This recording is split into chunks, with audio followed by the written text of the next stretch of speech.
I'm Chuck Dransfield, and I am in the Los Feliz, Silver Lake area of Los Angeles on Hyperion Avenue, standing in a grocery store parking lot.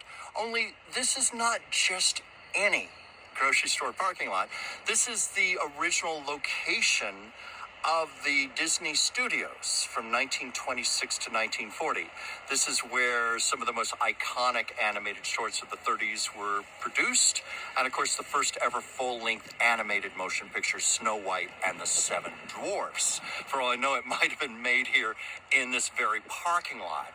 But I bring this up today because I feel it's pertinent. The 1941 animator strike against Disney, in parallel to what's happening with the SAG AFTRA and WGA strike right now, with people who feel they are the lifeblood of the industry and they're not being treated properly by corporate heads and producers. Well, animators, creative people, were growing increasingly discontent as they worked here, as the studio was growing more successful. Snow White and the Seven Dwarves, before Gone with the Wind, was the biggest money-making film of all time.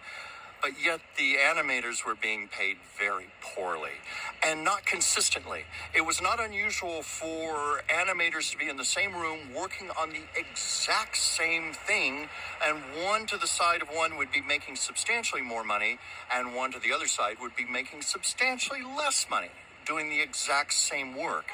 There was also a period where Disney demanded that his workers sign some sort of agreement or document stating that they had worked a 40-hour work week, when the truth was some of them had worked 60, 70, and 80-hour work weeks. It's understandable why people were feeling they were being used and even abused.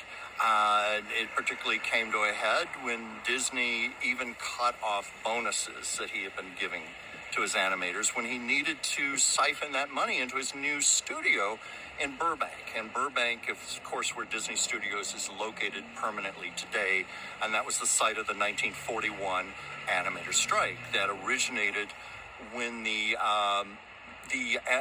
Cartoonist Guild, Motion Picture Cartoonist Guild, unionized in 1937, and they were managing to strike deals with all of the studios except for Disney, because Walt Disney did not want to unionize his workers, much to their tremendous chagrin. It came to a head with a 5-week strike in Burbank that was rather vicious. Disney fired a number of his people for participating in the strike. A lot of top-level creative people defected to other studios, and Disney was even known to blackball people to keep them from working. He was very powerful at this point in Hollywood. But ultimately, a deal had to be struck. Changes had to be enforced, and Walt Disney was forced to rehire many of the people he had let go. So this was an example of where the people fought and they won. And this is what's going on with the SAG AFTRA and WGA strike. People who feel they are definitely the creative lifeblood that makes all of this happen, and they are not getting treated fairly or getting their fair share from the producers and the studio heads. So we're going to see where this all goes.